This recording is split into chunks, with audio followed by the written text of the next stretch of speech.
What if the secret to true beauty isn't found in a mirror, but in your actions and in your heart? Today, we're diving into a powerful quote by Frankie Freeman.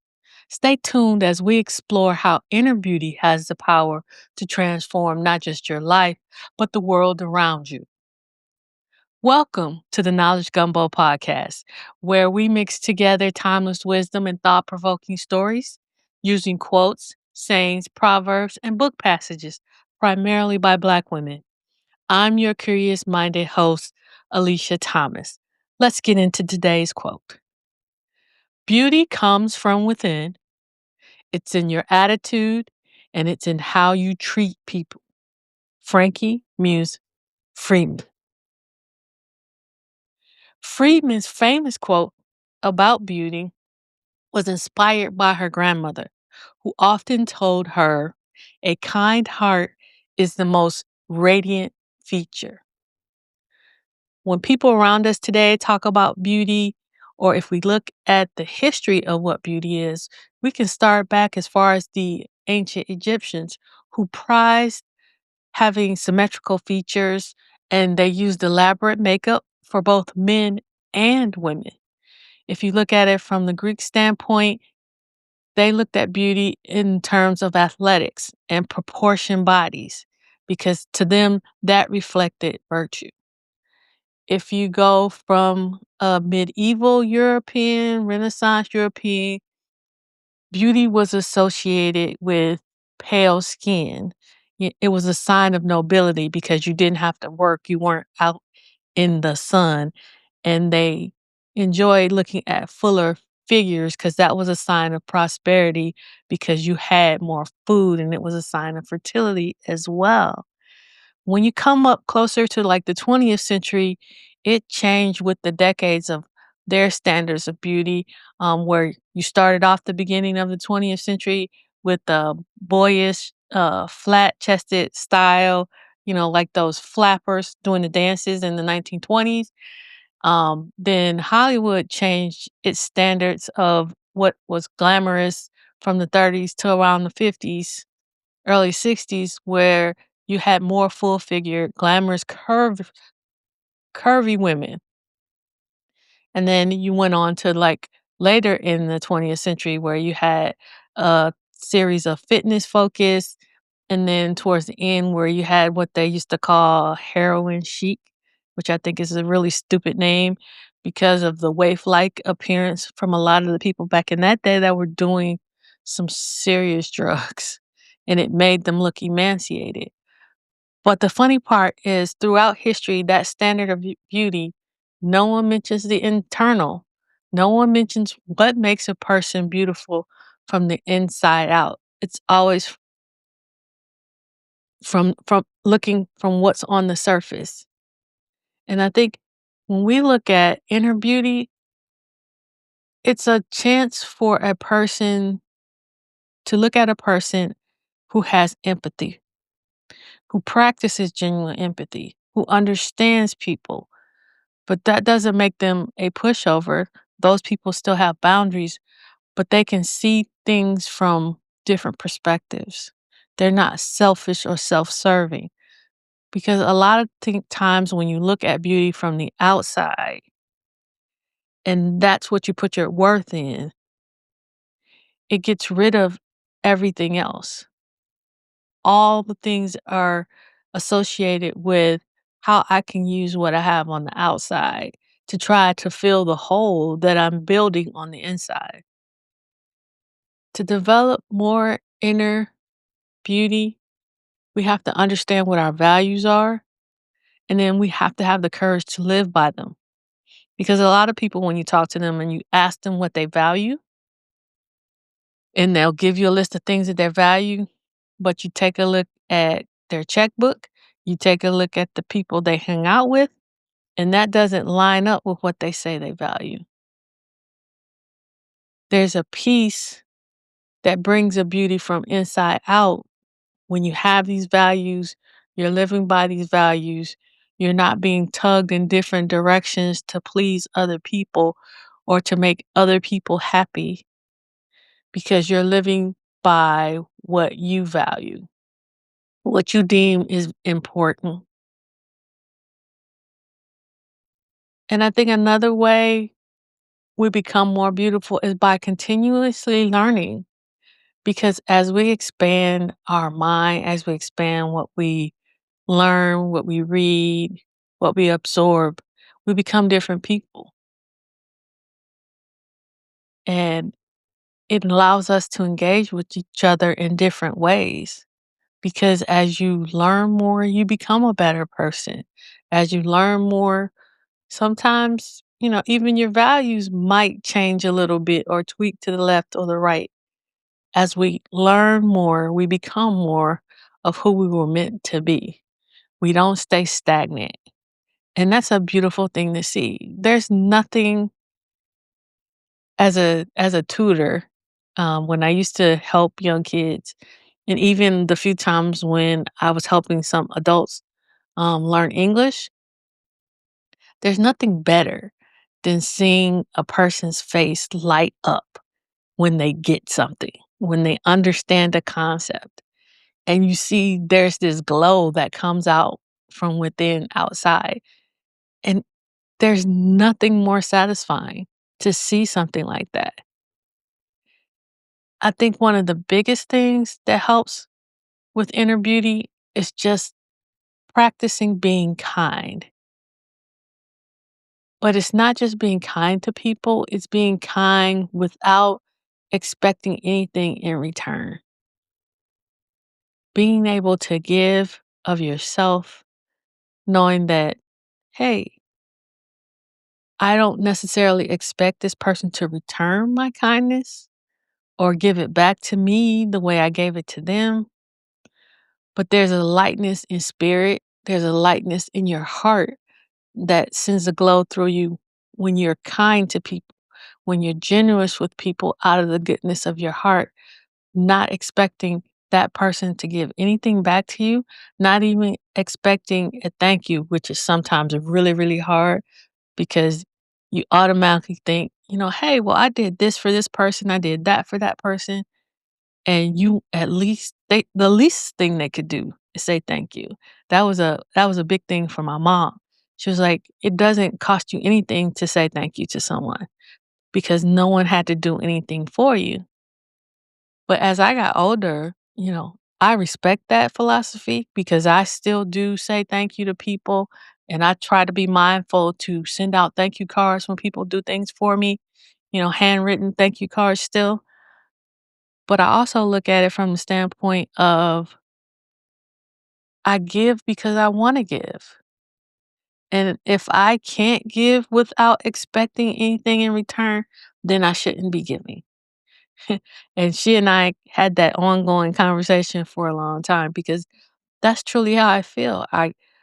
It's kind of like being a farmer in that you're planting seeds, but you don't know which seeds are going to sprout, which seeds are going to give. But you're consistently doing something that brings you joy, that brings you happiness, and that you hope in doing so is bringing happiness and joy to that person or that situation.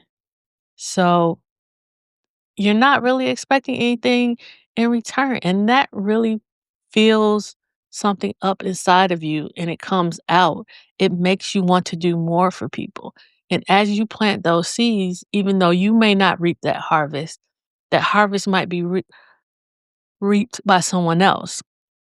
Someone else might be gathering up some things that are left behind, or like they say in the Bible, someone else is gleaning from what was left behind. And they're blessed through what was left, not necessarily the first fruits of that harvest. So we expand ourselves, we expand how we give when we do that, when we practice kindness and we don't expect anything in return. I think the main reason this quote stuck out to me as well is because I grew up around a lot of women, both in my family and just in social circles who were very, very beautiful from the outside. Very, either voluptuous, very beautiful in their features, and they try to leverage that to get everything. And every time they compromised their values and their principles by using their beauty to get something, they went from being a beautiful soul to having a soul that was empty. Because a lot of times, it's if you're not careful and you don't take care of yourself, that outer beauty starts to fade. It doesn't attract the things it once attracted. It doesn't hold on to the things that it once attracted. It's the beauty that's from the inside out that maintains that outer beauty. I believe that wholeheartedly. And that kind of affected me. And I think it affects some other women as well, in that you're like, well, I want people to love me and recognize me for who I am, not for what I look like. And so you tend to, eat a little bit more. You tend to let your body spread because you want to know that the people in your life are in your life for you and not for someone else. But at the same time, you can flip that script and say, but by doing that, are you really being true to yourself? Are you really being out there and are people meeting the real you? Or as you get bigger or however you choose to change yourself, you're making other people not know the real you. And you end up not knowing the real you when it's said and done because you're waiting on something that may never come. So I'd like to speak to some of the sisters out there that have done some things that they're not proud of. It's never too late to change. It's never too late to make a pivot. We should always have the ability to self-assess. And that self-assessment should come multiple times a year to look at where we are, who we are, what we're doing, and change if it's needed. And don't be afraid of that change. Don't be afraid to pivot. When we look at the woman who gave us this quote, Frankie Freeman, she was the first woman in the U.S. Commission on Civil Rights to lead it. She led it for, I believe, like 16 years. But she was also one of the first female, no, I believe the first female attorney to practice law in the state of Missouri, as well as being part of the NAACP legal team. She had a plethora of successes that she went through, and it all came from her belief on the inside of fighting for what was right, doing the right things, and helping bring value to people's lives. And I think that's something that we can all look at and all aspire to do. And it costs us very little. Let's look at this week's challenge. Take a moment to compliment someone, not on their appearance, but on their character or their actions.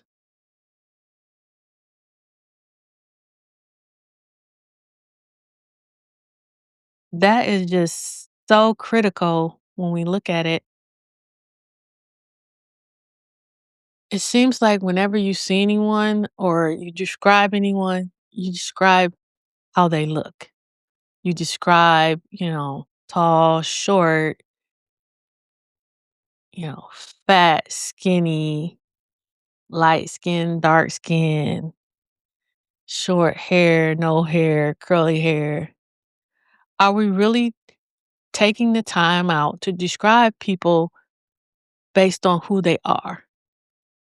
Because when we are really honest about things, it doesn't matter per se how they look in a lot of situations. It matters who they are because how they look can change, especially in in today's climate where you got people injecting stuff in places that it don't need to be injected. You got people on one hand saying something is ugly, but on the other hand, they're going to other countries to get what they claimed was ugly on one hand. Like African American women were being told that their butt was too big, that you have all these Caucasian women going to Mexico and other places to get their butts injected. Same thing with lips. Black women were being made fun of for having fuller lips, yet now you have Caucasian women and other women of color going in and getting their lips injected so that they're fuller and firmer. Instead of worrying about the outside, if all women got along and built up their insides, we wouldn't have half the issues that we have. We wouldn't have women stealing, well, you can't really steal, but having relationships with men that they know belong to someone else. We wouldn't have all this backbiting and complaining and talking bad about other women because we're secure in ourselves. When you're secure and firm in your foundation about who you are, what you believe, what you stand for, there's no need to put another woman down. There's no need to try to steal from anyone else. There's no need to try to prop yourself up by burying someone else beneath your feet. I think we have to look at it from the standpoint of how can I make myself better today than I was yesterday? Because that's my goal. How can I make myself just a little bit better or understand more or learn something new today that I didn't know yesterday, that expands my mind, expands my territory, gives me opportunities to grow, to share, to give, to be kind to someone and have it cost me nothing and have not looking for anyone to pay me back, knowing that the good I give will eventually come back. I don't worry about where it's coming from. I don't worry about who's going to give it to me.